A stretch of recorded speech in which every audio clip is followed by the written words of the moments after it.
Okay, so here we are, the Zen teacher. The next chapter is called The Living Dead.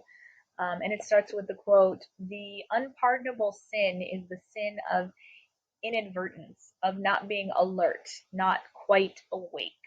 That was said by Joseph Campbell. These days it's hip to be prepared for the zombie apocalypse, but sometimes it feels like the apocalypse has already happened. So many of us spend our days powering through life, racing from one thing to another, unable or unwilling to slow down, uninterested in waking up and seeing what is right in front of us. As a result, we often lurch through our lives like extras in George Romero's Night of the Living Dead.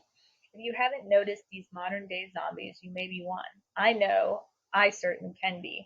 On any given day, you'll often find me staring into the eerie glow of my phone or tablet, glued to the internet, or otherwise buried in my work. As author Joseph Campbell said, the unpardonable sin is the sin of inadvertence, or of not being alert, not quite awake. Calling inadvertence the act of not paying attention an unpardonable sin is a strong statement, but he is right.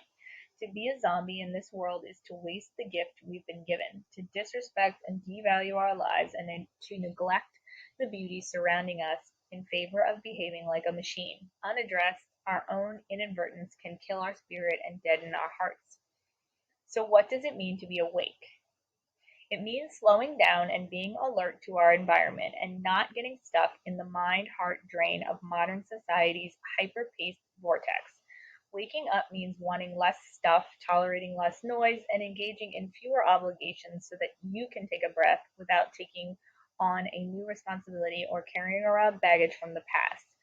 It's about being present and fully experiencing your surroundings, whether that means pausing to really look at your loved ones, listening to your children's stories, feel feeling your dog's fur between your fingers as you pet him, or noticing the color of the sunset.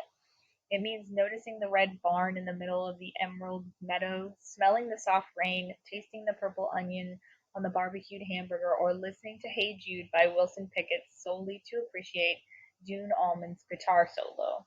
Waking up means noticing, observing, feeling, watching, and caring, breathing, and enjoying. Waking up means being present every day. Experiencing life involves being deliberate with our attentions, mindful of our choices, and intentional with our focus. Creative people, painters, actors, poets, dancers, intuitively understand this idea of awareness. Their pursuits are inherently mindful and require them to stop, capture individual moments, and celebrate the immediate.